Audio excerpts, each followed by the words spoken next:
This special episode of the Bitcoin Show Conference Edition is brought to you by Mt. Gox, that's mtgox.com, and bit-pay.com, that's bit-pay.com, and Meze Grill, M-E-Z-E grill.com, and Cablesaurus, cablesaurus.com.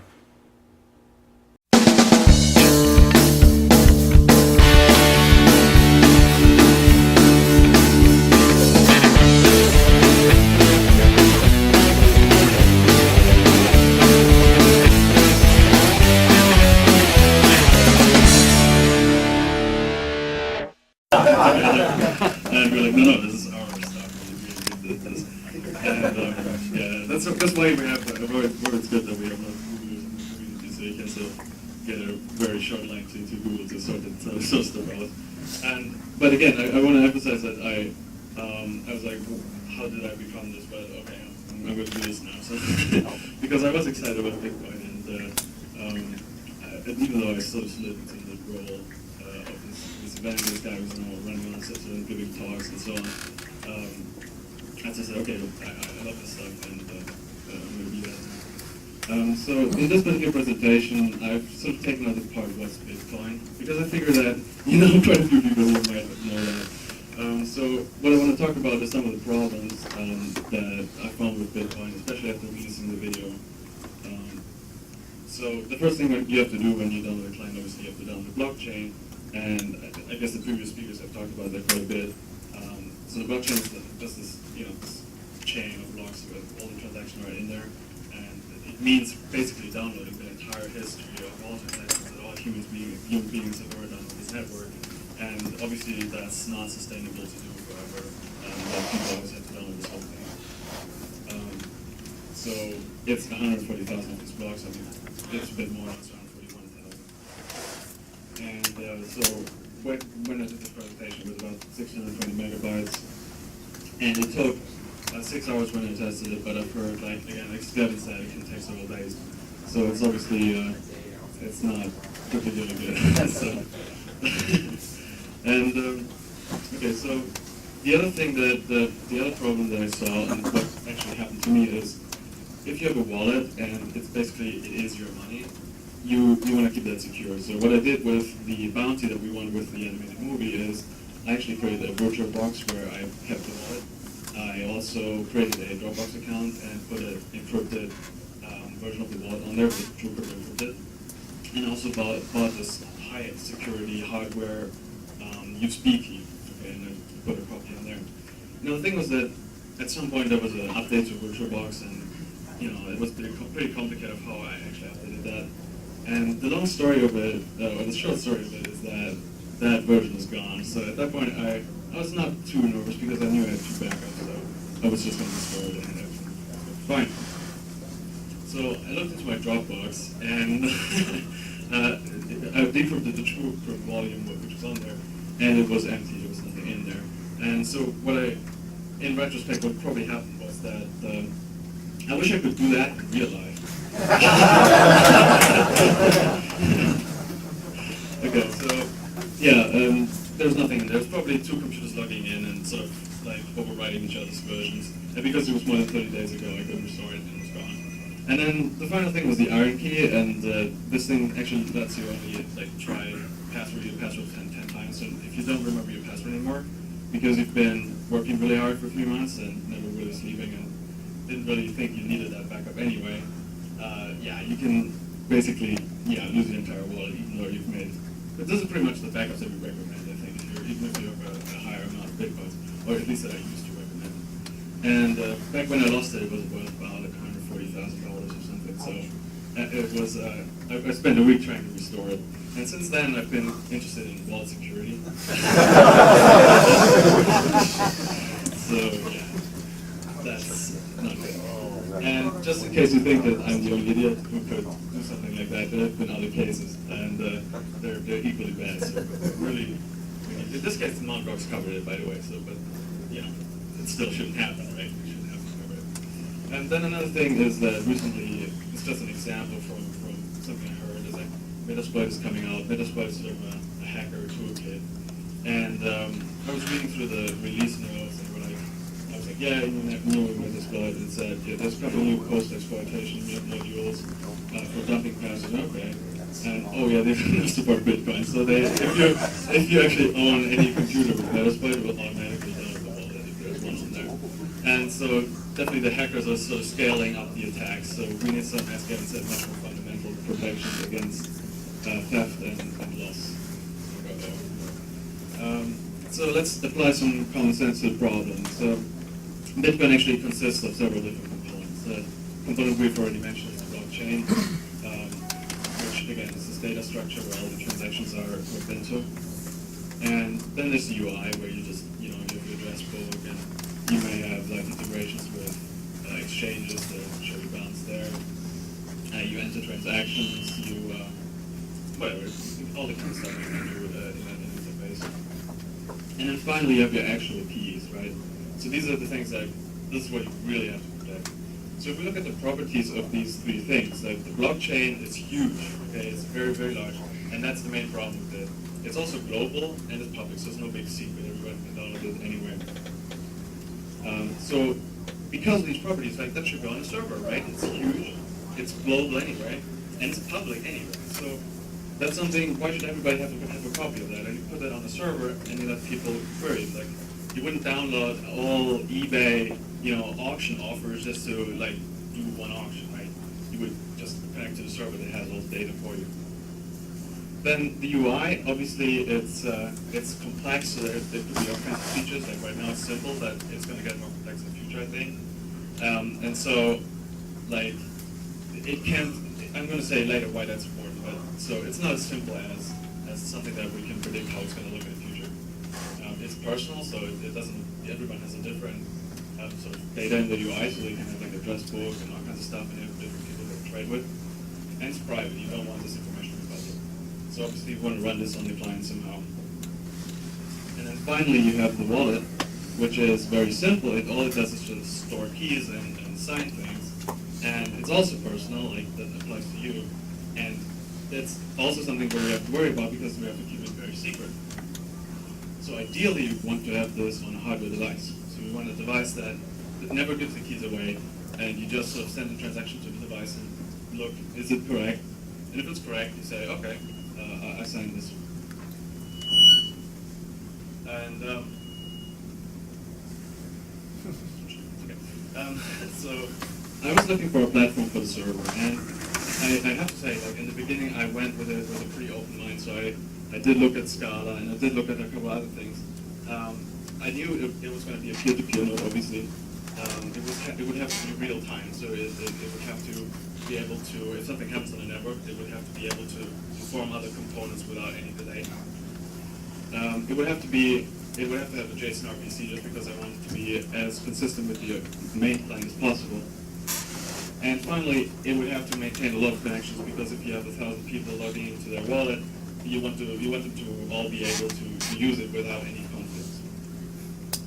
And so just because, it already says it in the name, I said no, so why not use Node.js? So it's just built exactly what it's going to be. And the other thing that goes very well with Node is MongoDB, which is just a database. It's a data store. And I should say Node is kind of like it's an engine that you can run JavaScript code on. And again, it's an engine that's built for this kind of stuff. So just for the developers among you, like everyone else can tune out for a second. So developing with Node.js, I found it can be pretty strange at times. So you find things like somebody adds a little bit of syntactic sugar, and in order to do that, they sort of there was one case a library called Node Binary, and just so you could replay the actions or the methods that you run with that on an object, they stored everything you did for no reason in RAM. So sometimes you just go, yeah. So, but aside from that, the foundation is extremely good. Like, I was continuously impressed by the performance, by like how much more simple the development is, and just how quickly I was making progress, and with how little code compared to the original client as well. So, And the other thing, obviously, if you have now the server, you want to be able to use it, you want to be able to have UI, a wallet. So we also started writing a GUI for it. And yeah, for that you need some JavaScript-based cryptography, so you can sign stuff in the client. And you need to be able to store the keys on the local device. So we use something like HTML5 local storage, and use something like server.io, so it's real time and it can communicate with the server. And this is the desktop version of it. And just in the last week, we also wrote a mobile version. We've actually done the first commercial transaction with it today. So Sheldon was at Mesa Grill earlier, and he paid with Workpoint on his iPhone. And I might go around and show it to you later, but it's kind of tricky because, like I don't have proper internet because my card is Swiss, my phone card is Swiss, and so on. It's kind of complicated. But again, if you have an iPhone, if you have an Android phone, just come up to me and I'll show you a demo. And in the future, again, I want to secure the wallet more. So one of the things that we were thinking about was sort of a deterministic wallet. Again, I come from the perspective of I don't want to lose my coins, so not just I don't want to protect against hackers, but I also don't want to lose it myself. And the thing with encrypting a wallet is all you're really doing is you're removing it one step, because what are you encrypting? You're encrypting a key. So what are you encrypting it with? With another key. So now you've got this encrypted key, and now you've got to store the key that you encrypted with. You know what I mean? So it's kind of just moving the problem a little bit. And so one of the things that can actually help is you can have sort of a master key that all other keys are derived from, and so you can create as many keys as you want and only store the first one. And what that gives you is you don't have to update your backup all the time. You can do one backup and it'll be just current forever, because every new key that you generate, you can always regenerate from the original one. And the other thing that Gavin also mentioned is that you can actually split up the signing process. It's called distributed key generation in cryptography, and there's algorithms for that for DSA, which is the Stefan digital signature algorithm, which is one of the most widespread signing algorithms. And DSA is also applied to cryptography, which is the signing algorithm that Bitcoin uses, so ECDSA. And probably you can apply the same things. I don't know if you've made any progress on it. Well, okay, well. So yeah, this is a hard cryptographic problem, right? So somebody has to come in and do actual, original cryptographic research. But once we have that, as Gavin said, you can actually use two software devices to get sort of a two-factor authentication. As long as not both devices are compromised, you are secure. And then finally, if you have a hardware device, like the little device with a display, where you can actually say, send a transaction to the device. The device shows you, if you want to send X amount of coins to this address, you say yes or no. If you say yes, it's signed, it sends it back, and it goes off to the network. And that's all. That's all I can do.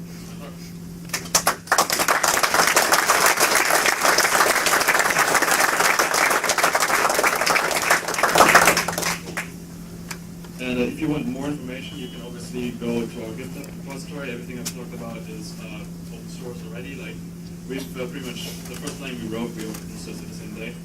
And if you want to follow the progress, you can also listen to the Twitter feed. That's probably if you're not a developer, you can listen to the Twitter feed.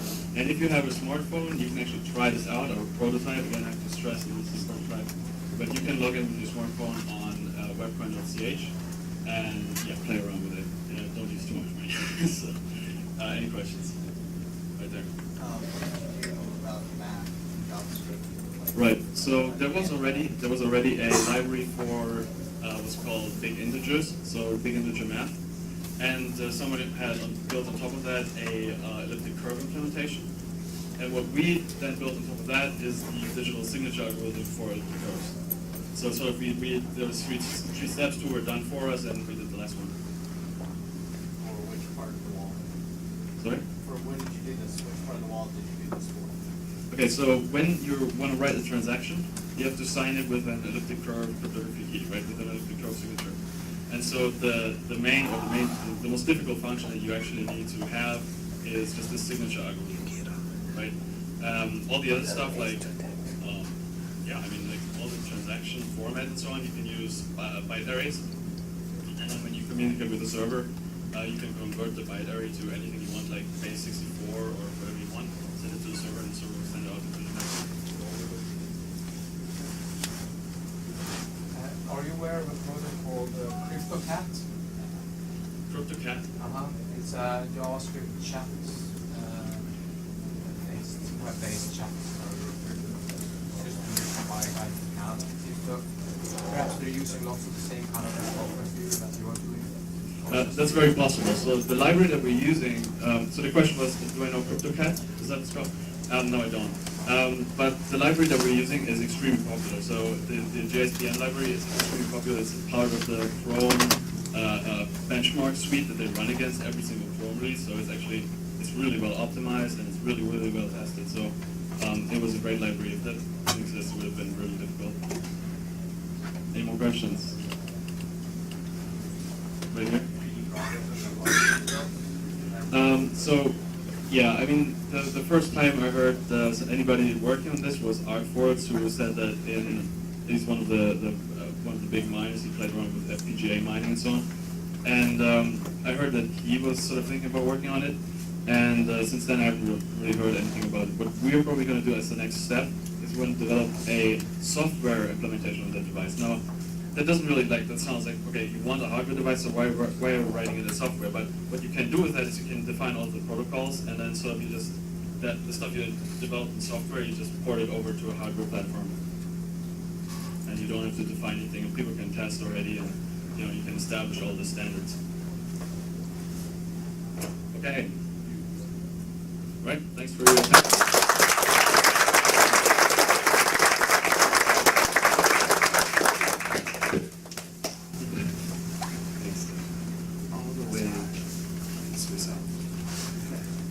So anyway, I just have one last thing to say.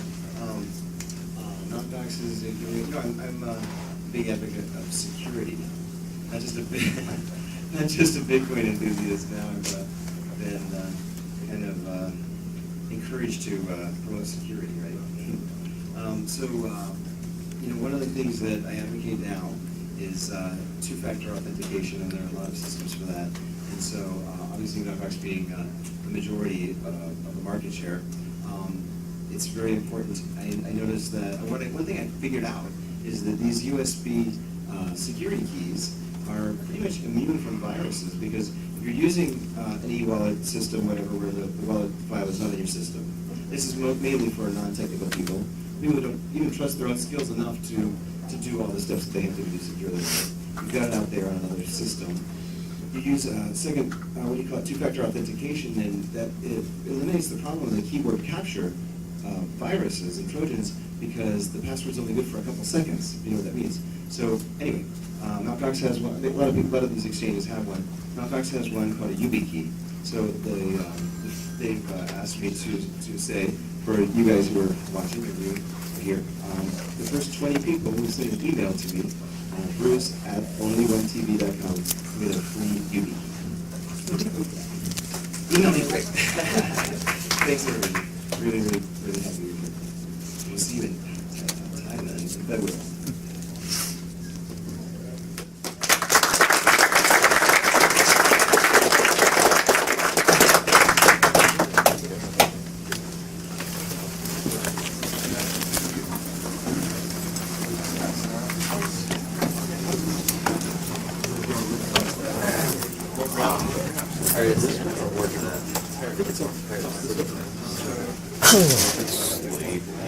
Yeah, it's not your. No, it's not your choice for subject matter. 6 o'clock is on the schedule. We're going to dinner at Hudson Eatery. They do accept Bitcoin now. But a last minute addition to the schedule, because Ed and I came and discovered this. There's a really, really cool chic rooftop lounge on top of this building. So after dinner, wherever you have dinner, it's Hudson Eatery, whatever. Like around 9 o'clock, we've got tables reserved at the rooftop. It's difficult to go to this building. It's called Mad 45 or something like that. Anyway, just ask the lobby for the rooftop lounge. There's a special elevator that goes to the roof. So that's at 9 o'clock tonight. Cocktails after dinner, right?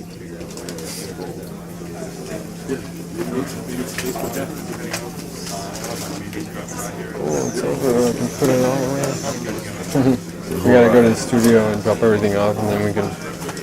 Oh, I probably Bruce is gonna go. Well, the Hudson Eatery is at our place. Right, yeah, that's what it said.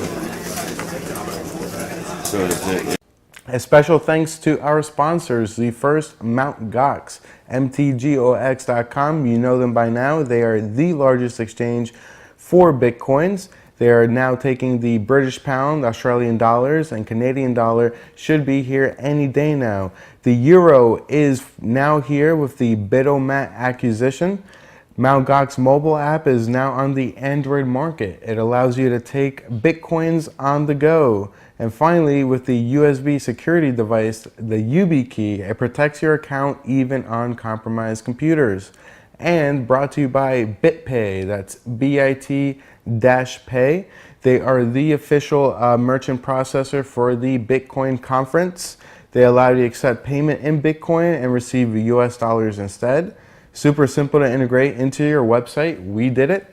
And finally, they allow you to generate QR codes, invoices, and more. Just a full inclusive merchant solution for Bitcoin. And Mezzi Grill, where authentic Mediterranean food meets modern flavor. They're now serving breakfast. They're right here on 8th Avenue at 55th Street in New York City, just a couple blocks south of Columbus Circle. They are the first brick and mortar to accept and sell Bitcoins in New York City.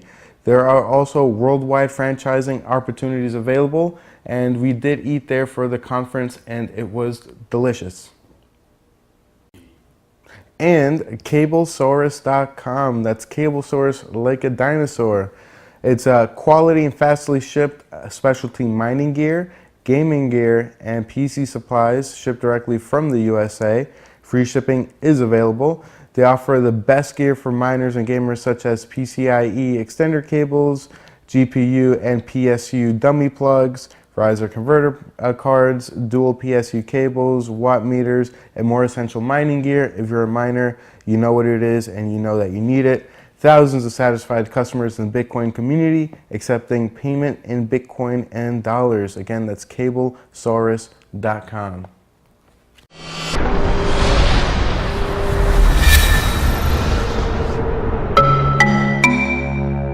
I love this stuff, and I'm going to do that. So in this particular presentation, I've sort of taken out the part what's Bitcoin, because I figure that, quite a few people might know that. So what I want to talk about is some of the problems that I found with Bitcoin, especially after releasing the video. So the first thing that you have to do when you download a client, obviously you have to download the blockchain, and I guess the previous speakers have talked about that quite a bit. So the blockchain is just this, this chain of blocks with all the transactions right in there, and it means basically downloading the entire history of all transactions that all human beings have ever done on this network.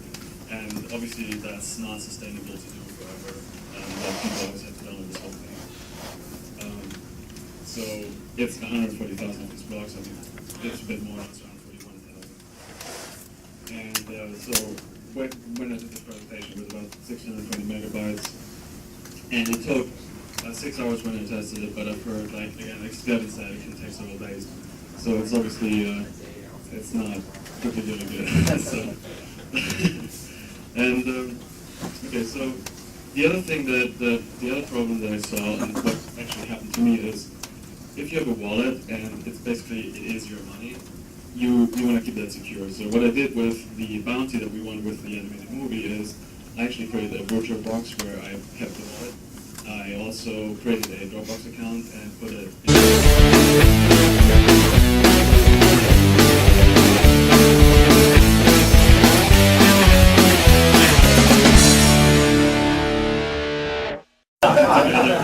And we're like, no, this is our stuff. We did this.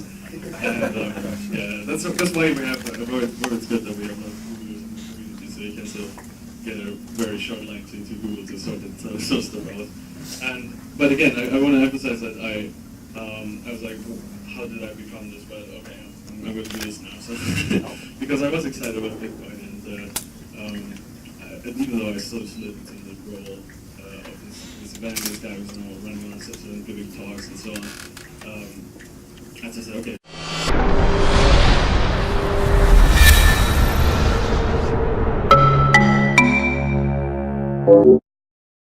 This special episode of the Bitcoin Show Conference Edition is brought to you by Mt. Gox. That's mtgox.com and bit-pay.com. That's bit-pay.com. And Meze Grill, M-E-Z-E grill.com. And Cablesaurus, cablesaurus.com.